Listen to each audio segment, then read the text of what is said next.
한 번도 예수님을 믿어보지 않은 어르신이 병이 악화돼 갖고 요양병원으로 이렇게 가게 됐습니다.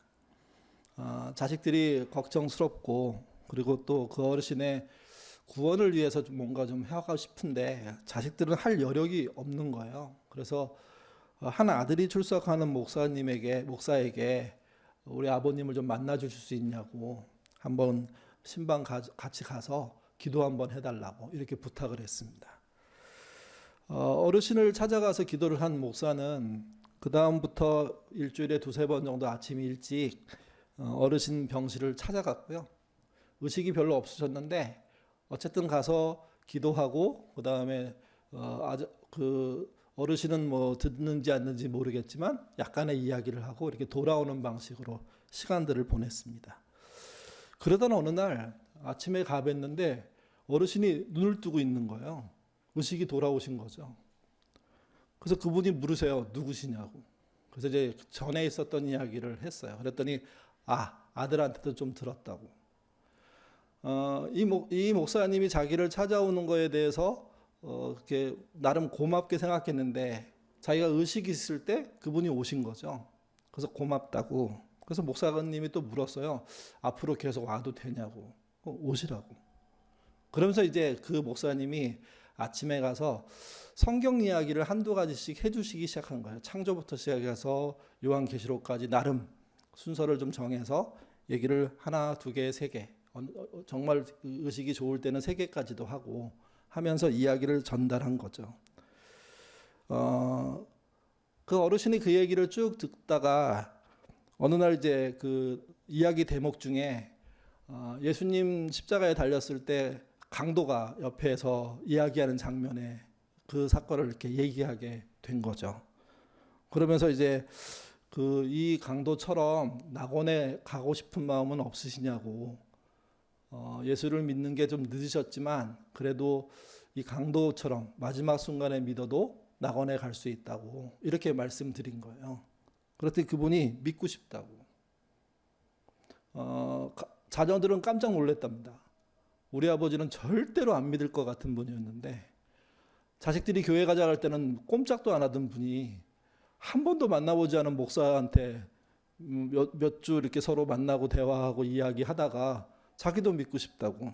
그래서 이 목사님이 자식들한테 전화해서 아버님 믿고 싶다고 했다. 그래서 우리 세례를 했으면 좋겠다. 내가 한두 번 만나서 세례가 먼저 설명드릴 거고, 그리고 난 다음에 자식들하고 날짜 맞는 그날 가족들이 가능한 한 다 모여서 세례를 하자 해서 세례를 받게 된 겁니다. 세례 문답을 끝나고 난 다음에 그 어르신 예수 믿으세요? 이렇게 물었어요. 그랬더니 그렇다고. 또 어떤 예수를 믿으세요? 그랬더니 성경에 있는 이야기를 믿는다고. 그 이야기라고 하긴 했지만 예수님의 이야기가 어디 적혀 있는지 정확하게 알았고 그분을 믿는다고 그렇게 고백을 한 거죠. 그리고 이렇게 자녀들 앞에 짧게 말씀하셨답니다. 자신이 십자가 한쪽 강도 같다고. 아무것도 안 했는데 그냥 믿겠다고 했는데 그 믿음이 나한테 생기는 것 같다고. 자녀들은 그 말에 너무 감동했고요. 그날 세례식은 참 은혜스러웠답니다. 여러분, 이분이 정말 구원받았을까요? 느닷없는 질문이지만 신앙생활이라고 얘기할 수 있는 게 거의 없잖아요. 의식 없을 때 목사가 찾아와서 기도하고 가고, 또는 좀 얘기하다 가고. 목사들이 그 의식이 없어 보이는 분들한테 얘기하는 이유가 있어요. 의식은 없어도 듣는다고 하거든요. 들으신다고. 그래서 저도 그 똑같은 상황들에 갔을 때 어르신들한테 참 이렇게 남들이 보면 바보 같은 짓이에요. 의식이 없는 분 앞에 놓고 계속 얘기해요. 자녀 얘기도 하고 교회 얘기도 하고 그 다음에 기도하고 있다는 얘기도 하고 그 다음에 예수님 얘기도 하고. 그러니까 이제 그 이야기를 들은 거 말고 또 그것이 믿어지려고 마음속에 뭔가 동기부여가 된 거 말고 한 게 아무것도 없잖아요. 어저께 우리 안 목사님이 설교할 때 신자의 삶이 충성스러운 예수님처럼 충성을 다해야 된다고 우리가 말씀을 나누었는데 그 충성이라는 게 그분에게 없는 거예요. 성경에 유일한 예가 하나 비슷한데 그게 뭐냐면 한쪽 강도가 저 좀 기억해 주세요. 이 정도 얘기와 그분의 믿음이 많은 차이가 없지 않습니까? 그래서 의문도 생기고 또 반대로 확신도 생기는 분들이 계세요. 그 정도도 충분히 구원받는다고. 여러분 어떻게 생각하세요? 이분은 구원 받았을까요? 안 받았을까요? 아니, 못 받았을까요? 우리 투표해가지고 한번 명확하게 우리가 마지막 그분의 나라에 가서 있는지 없는지는 볼 수가 없으니까 아직은. 그러니까 알 수는 없어요. 근데 예수님이 강도에게 한 말을 기준으로 봤을 때는 충분히 가능성이 있어요. 그러니까 그분의 믿음이라는 게 시인한 것밖에 없는 거예요. 그리고 무슨 행동을 한 게 아니에요. 시인을 좀 길게 한 거죠. 그래서 뭐 자기는 강도처럼 받아서 민망하다, 뭐 이런 얘기 정도로 한 거죠. 그리고 세례 받으시고요, 얼마 지나지 않아서 돌아가셨어요. 그러니까 이제 의사가 그렇게 얘기했어요. 이분이 돌아가시려고 마지막에 힘을 다해서 정신을 차린 것 같다고, 이 상황은. 근데 이 때마침 가족들은 세례를 할 수 있는 기회를 얻은 거고, 아버지의 신앙 고백을 들은 거죠, 이게. 여러분, 이 어르신은 아무것도 하지 않고 입으로만 시인했는데 많은 아마 교인들이 동의할 겁니다. 구원 받았을 거라고요. 왜 그렇습니까? 뭐 강도 때문이 아니라 성경은 명확하게 얘기해요. 진심으로 예수를 믿는 자에게는 구원이 있다고요. 왜 그러냐? 예수님이 모든 죄를 이기는 승리를 이루셨기 때문입니다. 그래서 기본적으로 신앙인들은 승리하신 예수님을 믿는 거예요. 뭐 자연인 예수님을 믿는 게 아니라 승리하셔서 우리를 구원할 수 있는 그분을 믿는 거예요, 이게. 반대 사건도 하나 생각해 볼 게 있습니다. 지금은 별로 뭐 이렇게 만나기는 좀 어려운 것 같아요. 많이 사라진 것 같은데, 오래전에는 길거리나 공원에서 사형리나 또는 전도 폭발 전하는 분들이 계셨습니다. 그분들을 만나면 되게 곤란해요. 제가 그 신학생 때 저 신학교 다녀요 이렇게 얘기해도 아예 상관없다고, 복음은 들어야 된다고. 그래서 아니 저는 예수 믿고 잘 믿고 있다고. 근데 아이 그건 모르는 거라고, 한 번이라도 더 들어야 된다. 그래서 한 번 끌려가 가지고 그거 다 들어준 적 있어요, 쭉. 그리고 난데 그분이 영적 기도까지 해야지 진짜라고. 그래서 영적 기도를 시켜요. 자기가 하고 따라하고, 자기가 하고 따라하고.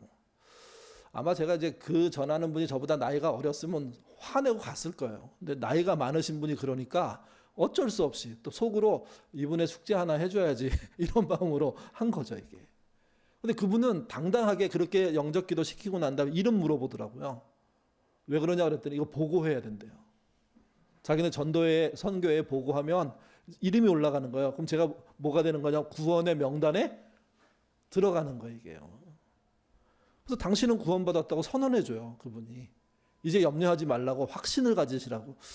야, 이 용감함과 이 대단함은 어디서 나오나 막. 근데 여러분, 이런 영적 기도가 그런 식의 전도자들에게만 일어난 게 아니잖아요. 전도 집회 같은데, 총동원 주일 같은데, 새생명 축제 같은 데서 무슨 좋은 영화도 보여주고, 뭐 드라마도 보여주고, 영상도 보여주고, 그다음에 예수 믿으라고 권면하는 설교도 해주시고, 그리고 난 다음에 끝에 예수 믿고 싶은 사람 다 일어나라고. 그러면 이제 또 일어나야 되나 말아야 되나 막 망설이다가 일어나봐 해서 일어나가지고 서 있는데 영접 기도 시키잖아요. 그리고 전부 다 종이 한 장씩 줘요. 뭐 하는 건지 아십니까 이거? 이름 적어내는 거예요. 그러면 그날 이제 통계가 나와요. 뭐 이렇게 몇 부 예배 총동원 주일 했는데 예수를 처음 믿기로 한 사람이 뭐 몇 명이다. 이렇게 나오는 거죠. 여러분 이게 정말 구원이 있을까요? 이게 제가 앞에는 구원이 있다고 말씀드렸어요. 영적 기도를 하면 다 구원받나요? 그러면 제일 유용한 장소가 어디냐면 군대예요.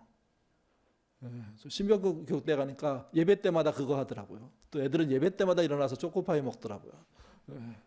물론 그때 세례받고 그때 믿어가지고 평생 믿는 분들 계세요. 없다는 얘기가 아니에요. 꽤 있어요, 꽤. 그리고 군대 제대한 다음에 믿음 생활을 그때 시작했지만 군대 때 잘 못하다가 스스로 교회 찾아 나가서거나 또 계기가 돼서 교회 나가서 믿음 생활하는 분들 계세요. 그러니까 진중 세례가 진중 그 구원 초청이 다 잘못됐다 이렇게 말하기는 어렵지만 근데 그렇지 않은 사람들이 훨씬 많거든요. 이게 미국에서 온 영적 방법인데 우리나라에서만 대단히 성공적으로 업적을 남겼어요. 그리고 시간이 지난 다음에 서구 기독교 사회에서 엄청 비판받았어요. 여러분 이거를 안일한 믿음이라고 부릅니다. 안일한 믿음. 그냥 믿어? 예, 너 구원받았어. 이렇게 만들어버리므로 믿는 사람, 믿겠다고 한 사람들이 다른 행동을 안 해도 되는 것처럼 착각해버린 거예요. 이게. 그러니까 믿음이라는 게 믿음을 쓰면 맞는 구원이 된다. 이런 식의 이해를 대한민국 사람들이 갖고 있다. 이거는 정말 위험하다 하는 이야기들까지 나온 거예요. 이게요. 분명 예수를 그날 믿은 사람이 있을 수 있지만 거기 있는 모든 사람이 예수를 믿었느냐? 그건 아닙니다. 예수를 믿는다는 것은 믿었다는 것으로부터 시작되는 것이지 믿었다는 그 말 한마디에 완성되는 건 아니거든요. 그래서 그런 믿음을 갖고 있는 분들이 믿음 생활을 하니까 마음대로 성경의 뜻과 무관하게 하게 되는 일들이 벌어지는 거죠. 이게. 그분들은 분명 승리하신 예수님을 믿는다고 할 겁니다. 근데 승리하신 예수님을 믿고 그분의 뜻에 따라 살지는 않기 때문에 진짜 구원이 있나 하는 의문이 드는 거예요. 어려움이 생기는 거예요. 한국교회가 그런 모습을 보여주는 거죠. 이게. 이번 종교개혁 주간 기념 밤 기도회 때 주제가 이거였습니다. 예수를 믿읍시다. 그래서 몇 가지 시리즈로 말씀을 드렸는데 첫날 월요일 날은 가난한 예수를 믿자고. 그분 30년 동안 진짜 찢어지게 가난하게 사셨거든요. 그리고 두 번째 날이 기적을 믿자고. 근데 조심해야 된다고. 기적을 추구하고 기적만 믿는 것은 믿음이 아니라고. 예수의 기적은 분명히 일어났고 그로 인해서 하나님 나라가 임했지만 그러나 기적을 추구하는 것에 대해서 기적을 쫓아다니는 것에 대해서 하나님은 반대하셨다고. 예수님은 반대하셨다고 말씀 전했죠. 그리고 세 번째 날이 예수를 알지만 말고 심자고. 마음에 심고 삶에 심어야 된다고. 그래서 거기서 열매가 나와야 된다고 이런 말씀 드렸습니다. 그리고 어저께는 안 목사님이 충성하신 예수님을 믿자고. 예수님이 설렁설렁 대충대충 한 게 아니라 몸이 부서져라고 일하셨거든요. 30년 넘게 가난하게 사셨고요. 세례를 사람에게 받아요. 하나님의 아들이. 그것만이 아니에요. 어저께 설교 시간에 나왔지만 우리가 알고 있는 예수님이 40일 금식 후에 3번의 시험을 받는데 그 시험이 한 장소에서 이루어진 게 아니라는 거죠. 이건 약간 논란이 있어요. 환상으로 시험이 진행됐다고 주장하는 사람들이 있고 현장에 다니면서 시험이 진행됐다고 주장하는 사람들이 있거든요. 어저께 안 목사님은 현장에 다니면서 시험을 받았다고 얘기했잖아요. 그러면 어떻게 되냐면 최소한 100여 킬로를 끌려다닌 거예요. 여기저기를 끌려다니면서 시험을 받은 거예요. 하나님의 아들이 마귀한테 끌려다니면서 자기의 믿음이 진짜인지 자기가 하나님의 진짜 아들인지 정말 하나님의 뜻을 쫓아갈 수 있는지 이 시험을 받은 거예요. 전부 다. 그러니까 예수님의 입장에서는 이게 얼마나 큰 어려움이고 얼마나 큰 진짜 충성된 행동인지를 보여주는 거죠. 이게. 그러면서도 기적을 베푸시고 그러면서도 가르침을 하시고 비유를 말씀하시고 자연 모든 상태에서의 어떤 초월적인 일들을 행하시면서 죽은 자를 살리시고 이렇게 시간들을 33년 보내시고 난 다음에 십자가를 지신 거죠. 그래서 이 행동 모두가 그분의 충성입니다. 그분은 어느 순간도 대충하지 않고 자기가 해야 될 일을 최선을 다해서 하심으로 십자가라는 길로 가셨고 그래서 그 길이 100% 구원을 이루는 길이 된 겁니다. 그걸 믿으면 구원받는다고 말할 수 있게 된 거예요. 근데 이 일의 시작이 언제냐? 창세기 3장 15절이에요. 같이 읽겠습니다. 내가 너로 여자와 원수가 되게 하고 내 후손도 여자의 후손과 원수가 되게 하리니 여자의 후손은 내 머리를 상하게 할 것이요 너희는 그 발꿈치를 상하게 할 것이니라. 예. 이 예수님의 오심과 행동에 대한 시작이 구약 끝날 때 등장한 게 아니에요. 타락이 있고 난 뒤에 바로 등장한 거예요. 그때부터 주님은 이 일에 대해서 충성하신 거예요. 그 충성의 결과로 뭘 얻냐? 믿는 자의 구원이 일어난 거죠, 이게. 여기 보시면 그 창세기 3장 15절에 상하게 한다는 말이 있습니다. 이게 짓밟는다, 난타한다는 뜻이거든요. 막 패가지고 완전히 KO시켜, 뭐 이런 식의 표현이에요. 누워있는 머리를 발로 밟는다, 짓밟아버린다, 짓이긴다, 뭐 이런 뜻이에요. 그래서 이 본문은 생각보다 되게 거친 본문이에요. 거기 보시면 여자의 후손은 내 머리를, 내는 누구냐면 마귀를 말하거든요. 사탄을 말하거든요. 머리를 짓밟는다는 얘기예요. 그래서 박살을 내버린다는 뜻이에요. 또 너는 마귀죠. 그의 하나님의 아들 여자의 후손을 요손의 팔꿈치를 짓밟는다는 얘기예요. 서로 큰 피해를 줘요. 근데 누가 더 결정적인 피해를 당하느냐? 사탄이 당해요. 많은 그리스도인들이 사탄에 대해서 두려움을 갖고 있는 분들이 계세요. 요즘 뭐 귀신에 대한 뭐 TV 프로도 아주 많더라고요. 우리 안에 그런 공포가 존재하는 거죠. 근데 성경의 이야기를 그대로 믿으면 어떻게 되냐면 사탄은 머리가 박살난 존재예요. 누구에 의해서? 예수님에 의해서. 예수님은 사탄에 의해서 뭐가 박살난 존재입니까? 팔꿈치가 박살난 존재예요. 근데 그 팔꿈치를 그분은 부활하심으로 스스로 이겨내세요. 그리고 예전으로 회복하세요. 그래서 그분에게는 더 이상의 이상이 없어요. 이게. 사탄은 머리가 박살나고 난 다음에 전략 전술이라는 개념이 무너졌어요. 우리는 그가 대단한 왕국을 만들고 있고 대단한 일들을 할 것 같아서 생각하지만 신약에서 나와 있는 사탄의 가장 큰 일은요, 유혹하는 거예요. 꼬시는 거예요. 마음에 이상한 생각을 들게 인도하는 것 말고는 할 수가 없어요. 조직하고 그래서 그 조직력을 가지고 하나님과 싸우고 하나님과 백성과 전쟁하고 그러지 못해요. 왜? 머리가 박살났다는 이 표현은 단순하게 조금 밀려났다는 뜻이 아니에요. 전략적으로 엄청난 데미지를 입어서 이제 저물어 가고 있는 거예요. 그래서 오스카 쿨만이라는 사람이 D-Day, V-Day라는 개념으로 이걸 설명하잖아요. 노르만디 2차 대전 때 노르만디 거기 상륙을 할 때 그 상륙이 2차 대전의 연합군 승리로 이게 시작되는 지점 아닙니까? 근데 바로 전쟁이 끝나냐? 아니라는 거죠. 그날부터 V-Day, 완전히 이기는 날까지 계속 소탕작전이 벌어지고 있는 겁니다. 지금이 성경에서는 소탕작전이 벌어지고 있는 때라고 얘기해요. 왜? 사탄은 무너졌기 때문에. 사탄은 지리멸렬하게 피해 다니기 때문에 이게. 그러니까 이 일을 주님이 완벽하게 충성스럽게 해냈기 때문에 뭐가 있냐? 믿음으로 구원받는 게 가능해진 거예요. 종교개혁이 그래서 의미가 있게 된 거죠. 이게. 오늘 본문은요, 사도 요한이 신자들에게 신자는 어떤 존재인가, 또는 믿음은 어떤 거냐, 이런 이야기를 하는 대목입니다. 요한 1서 5장 1절에서 2절 같이 읽겠습니다. 예수께서 그리스도이심을 믿는 자마다 하나님께로부터 난 자니 또한 낳으신 이를 사랑하는 자마다 그에게서 낳은 자를 사랑하느니라. 우리가 하나님을 사랑하고 그 계명을 지킬 때에는 이로써 우리가 하나님의 자녀를 사랑하는 줄을 아느니라. 여기 믿음이란 말이 사실은 논란이 있는 말이에요. 전에도 몇 번 말씀드렸지만 우리가 쓰고 있는 믿음이란 말은 헬라어나 히브리어에서는 믿음이란 뜻이 아니에요. 어떤 뜻이냐면 신실, 성실, 순종 이런 뜻이에요.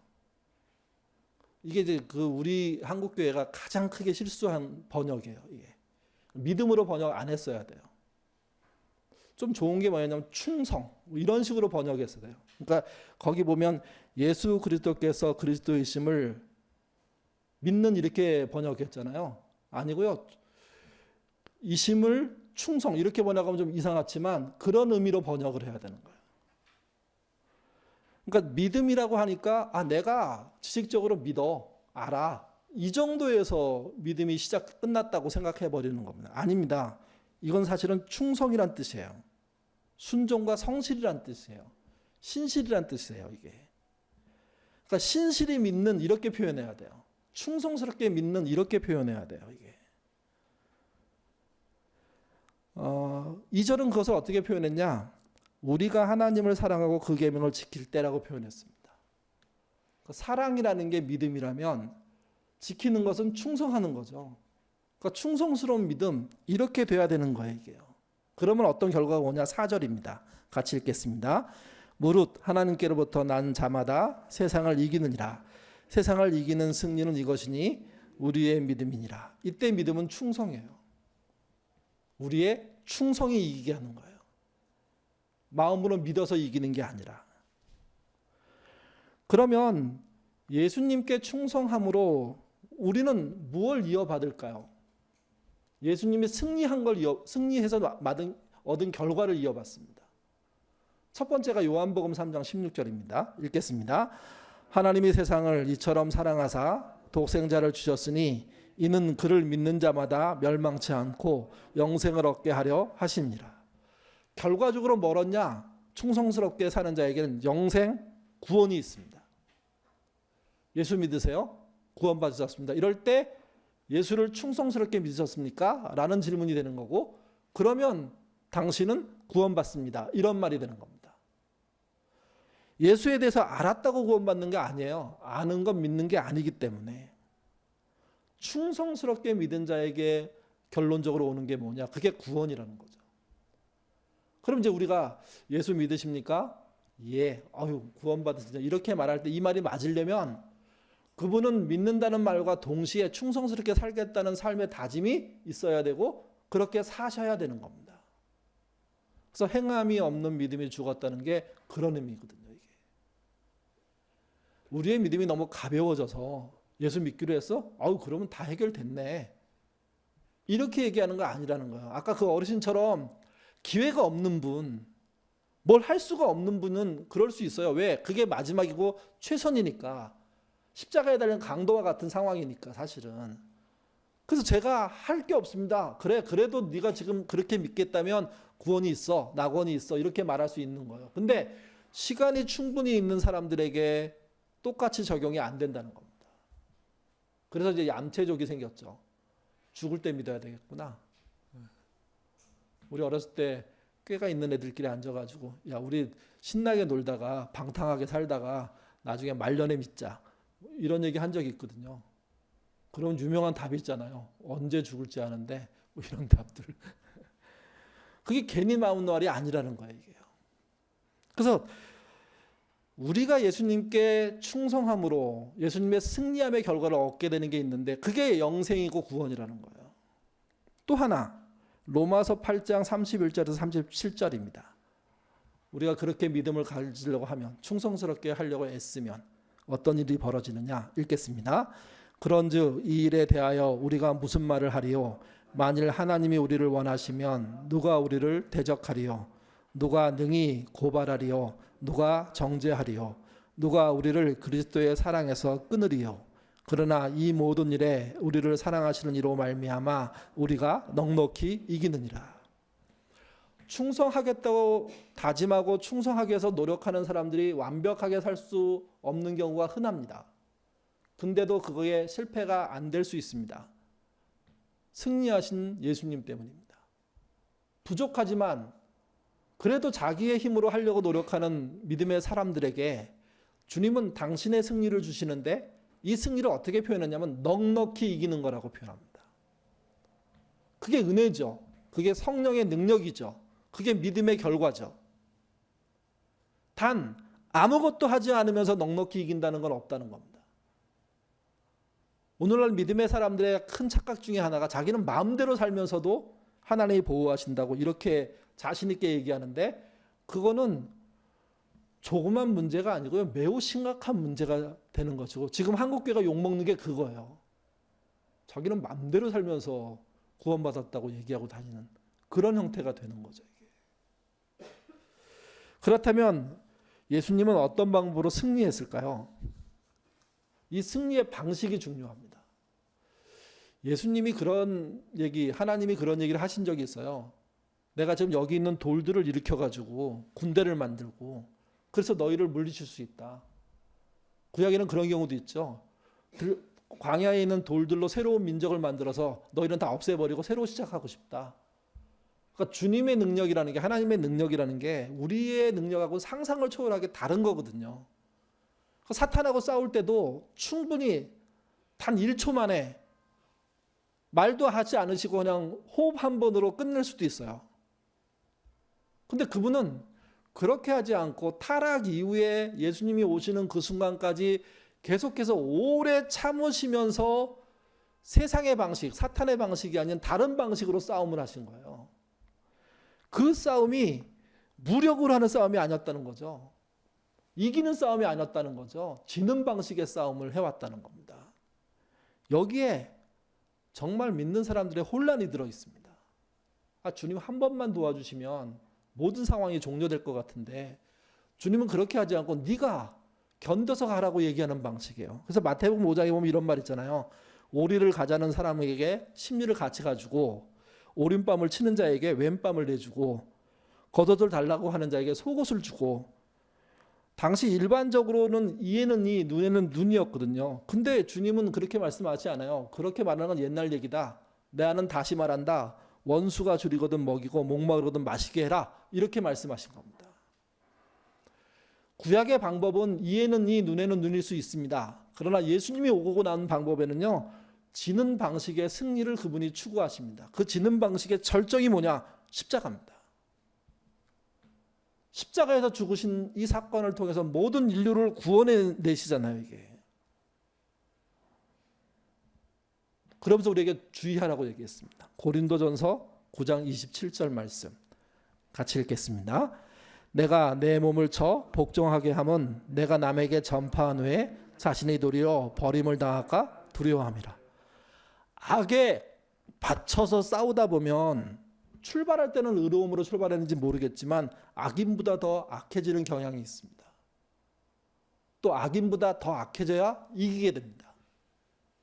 이런 방식의 싸움에 대해서는 주님은 노하신 겁니다. 악인보다 더 악해져서 승리하는 거라면 승리가 아니라는 거죠. 악인에게 지는 방식으로 승리하는 것, 쉬운 일 아닐 겁니다. 근데 주님은 그 길로 가셔서 승리하셨고 그 승리를 충성하는 자들에게 준다는 겁니다. 충성하는 자들이 다 승리하냐? 아니요. 패배할 수 있어요. 잘 안 될 수 있어요. 근데 그게 잘 안 되는 게 아니라는 겁니다. 주님은 당신이 지는 방식으로 승리하셨기 때문에 당신의 방법을 따라 지고 있는 모든 사람에게 진정한 승리를 주신다는 거죠. 그래서 충성하는 성도에게는 망함이, 패배가, 절망이 존재하지 않습니다. 결국 이기게 되죠. 결국 세상의 방법이 아닌 다른 방법으로 이기는 일들이 벌어집니다. 그게 약함으로 승리하는 겁니다. 지는 방법으로 승리하는 겁니다. 우리가 믿는 건 그걸 믿는 겁니다. 잘못된 믿음의 가장 대표는 예수 믿으면 승승장구한다고 가르칩니다. 승승장구하는 분도 계실 수 있지만 대부분은 승리하신 주님의 방법을 쫓아가다 보면 좀 이상해지는 모습이 될 수도 있고 모양이 빠지기도 하고 심지어는 오해받기도 하고 그러면서 그 길을 묵묵히 가게 되는 삶이 되는 거고, 근데 그 끝이 세상에서는 얻지 못하는 승리의 결과로 오게 되어 있다는 겁니다. 이걸 믿으셔야 됩니다. 이걸 우리가 믿는 겁니다. 이 승리를 위해서 우리의 악함과 약함이 정말 제대로 쓰여져야 된다는 거죠. 악함은 악랄함으로 쓰이지 않아야 되고요. 약함은 힘으로 대체되지 않아야 됩니다. 악을 더 악하게 만드는 일에 참여하지 않아야 되고 약함을 위장해서 거대하게 만드는 일을 하지 않아야 되는 거죠. 잠언 16장 17절에서 18절 말씀 같이 읽겠습니다. 악을 떠나는 것은 정직한 사람의 대로니 자기의 길을 지키는 자는 자기의 영혼을 보존하느니라. 교만은 패망의 선봉이요 거만한 마음은 넘어짐의 앞잡이니라. 예수님이 가난을 견디셨고 30년 동안 마귀의 시험에 100km 넘는 거리들을 끌려다니셨고 십자가에서 피 흘리셨고 고난당하심으로 돌아가셨습니다. 다 끝난 거라고, 다 실패한 거라고 제자들까지 그렇게 생각했습니다. 근데 부활하심으로 예수님이 갔던 그 길이 맞다는 것을 하나님이 증명하셨고, 부활하신 주님이 승천하시면서 내가 다시 와서 심판할 건데 그때까지 견디라고, 그때까지 내 승리를 의지하고 이기자고 그렇게 말씀해 주시고 간 거예요. 우리는 그것 때문에 견디는 겁니다. 교회로 모이는 건 그것 때문입니다. 2016년도에 남미 축구 선수권 대회가 있었습니다. 그러니까 뭐 얼마 있으면 이제 월드컵 하잖아요. 그럼 전 세계 축구 대회고요. 그 유럽의 챔피언 리그인가요? 유럽 그 축구 대회가 있지 않습니까? 그 다음에 남미에도 있어요. 그리고 아시아에도 있습니다. 지역별 대회를 하는데 남미도 축구 엄청 좋아하거든요. 아르헨티나가 결승전에 올라갔습니다. 아르헨티나라는 나라의 국가대표 선수들은 또 국가대표가 아니어도 상당수의 선수들이 유럽 리그에서 축구를 하고 있기 때문에 뭐 대단하고요. 몸값이 어마어마합니다. 그러니까 이 나라 사람들은 늘 자기들이 우승할 거라고 생각하는 거예요. 근데 잘 못해요, 생각보다. 그 대회에서도요, 결승에 올라갔는데 칠레랑 붙었어요. 근데 정규 시간에는 한 골도 못 넣고 승부차기를 했는데 2대4로 졌어요. 그 자기 팀 선수 중에 승부차기를 실축한 사람이 2명 있었는데 그 중에 한 명이 그 유명한 메시예요. 메시가 하늘로 뻥 차고 난 다음에 국가대표 은퇴해버렸어요. 근데 난리가 났어요. 그놈 뭐 잘못해서 관둬야 된다 하는 부터 시작해갖고 관두지 말아라 막 난리가 난 거예요. 그때 한 그 초등학교 선생님이 공개적인 편지를 메시에게 썼어요.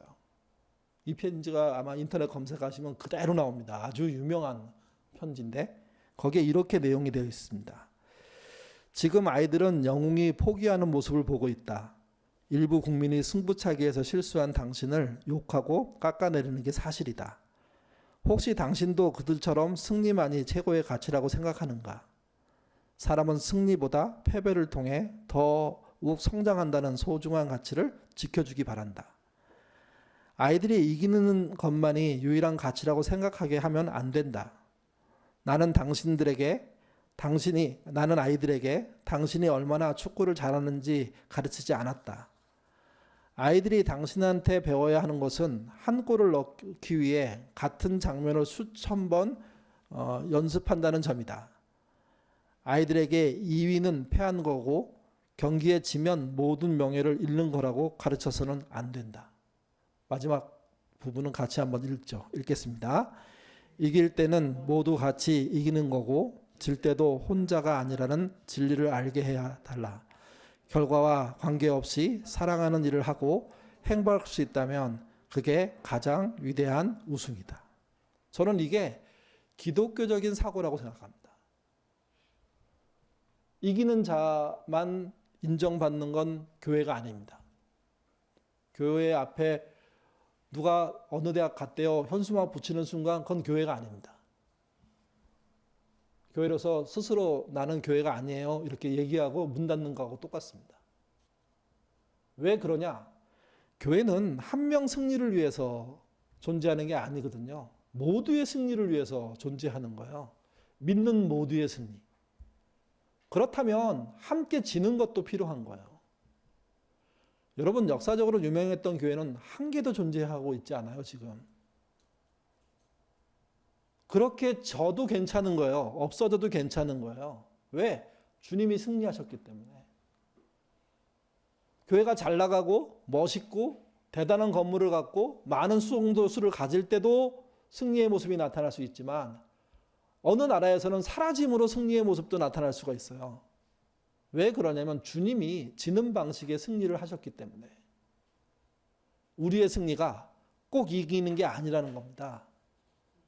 한국교회가 점점 지는 모습으로 가더라도 만약에 그 안에 있는 사람들이 지는 승리를 하신 그분을 쫓아 그 길을 가고 있다면 그게 진짜 이기는 거거든요. 대한민국에서 사라진다고 하더라도 그 믿음은 주님께 인정받을 수밖에 없는 것이고 잘했다 칭찬받을 수밖에 없는 겁니다.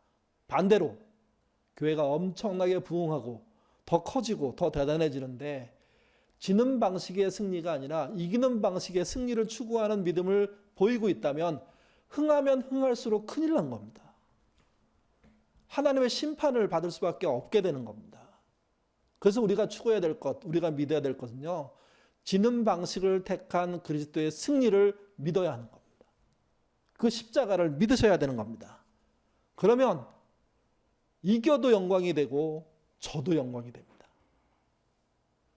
여러분이 잘 살고 좋아져도 영광이 되지만 어려움을 당하고 힘겨워도 영광이 되는 겁니다. 주님은 그 어떤 방향에서도 영광을 받으실 수 있는 분이고 그 길을 당신의 승리함으로 만들어 주셨습니다. 그 승리하신 예수님, 그 예수님 굳건히 믿는, 충성스럽게 믿는 저와 여러분 되시기를 주님의 이름으로 부탁드립니다. 기도하겠습니다. 우리는 세상에서의 성공이 믿음의 성공이라고 얘기하는 그런 시대에 살고 있습니다. 그러나 그것이 아닌 적이 너무도 많습니다. 믿음 있다고 말하는 사람들 중에 정말 저 천국을 향하여 가는 소망은 없이 세상에서의 잘삼, 부자됨, 힘있음 여기에만 관심 있는 경우들이 얼마나 많습니까?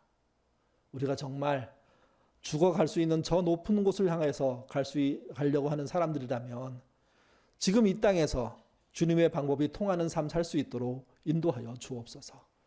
주님은 타락 이후에 그 순간부터 회복을 위해서 당신의 삶들을 충성스럽게 사용하셨습니다. 그 삶은 하나하나 쉬운 게 없었습니다. 모든 게 바닥이었고 모든 게 힘겨운 일이었고 어느 것 하나 순조롭게 지나가는 것이 없는 그런 고통의 삶이었습니다. 그러나 주님은 그 고통을 피하지 않으시고 끝까지 감내하신 겁니다. 그분이 큰 고통을 당함으로 그분을 믿는 자들이 평안을 얻게 되고 그분이 정말 몸을 깎는 그런 고통을 당하면서 수치를 당함으로 믿는 자들이 영원한 날을 얻게 하는 그런 방식의 삶이셨습니다. 십자가는 그것을 대표합니다. 십자가의 가장 멋있는 것은 그 마지막 순간에서도 자기를 기억해달라고 했던 그 강도를 낙원으로 초청하신 예수님이십니다. 피를 쏟고 물을 쏟고 그래서 숨가쁘면서도 불구하고 한 영혼이라도 붙잡기 위해서 애쓰셨던 그 모습이 우리를 향한 사랑이라는 것, 우리를 위한 믿음에 열려있음이라는 것 우리가 발견하게 하시고 우리도 그분처럼 살려고 애쓰는, 그래서 그분처럼 지려고 애쓰는 그런 삶 살도록 인도하여 주옵소서. 그분의 승리 있기 때문에 우리도 승리할 수 있습니다. 그래서 그분께 충성해야 되고 그분의 뜻을 따라가야 됩니다. 세상에서 이기려고만 하지 말게 하시고 그분의 뜻을 따라 할 수 있는 일을 해보는 신앙인 되도록 도와주시며 때때로 그 신앙생활에 잘 안 되더라도 넉넉히 이기게 하신다는 그 주님의 격려 받아들이는 우리 모두 되도록 이끌어 주옵소서. 우리에게 믿음이 있다가 잠시 떠나 있는 가족들이 있습니다. 그들을 향해서도 우리가 해야 될 일은 우리가 예수님처럼 지는 싸움을 하는 겁니다. 지기 위해서 싸우는 이 모습들, 우리의 모습 속에 나타날 때 가족들은 새로운 의문을 갖게 될 겁니다. 그리고 그들은 우리를 통해서 예수님을 만날 수 있습니다. 부족하지만 우리가 성실하게 신실하게 충성스럽게 살려는 그 노력이 우리의 가장 가까운 가족도 구원시킬 수 있는 길이라는 것 잊지 않도록 하나님 인도하여 주시옵소서.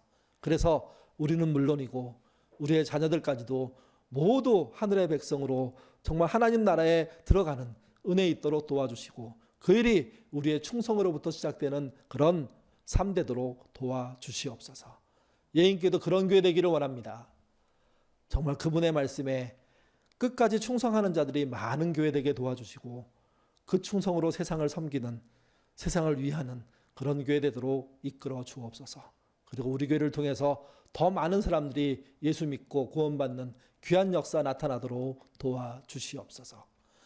승리하신 예수님께 감사드리며 예수님 이름으로 기도드립니다. 아멘.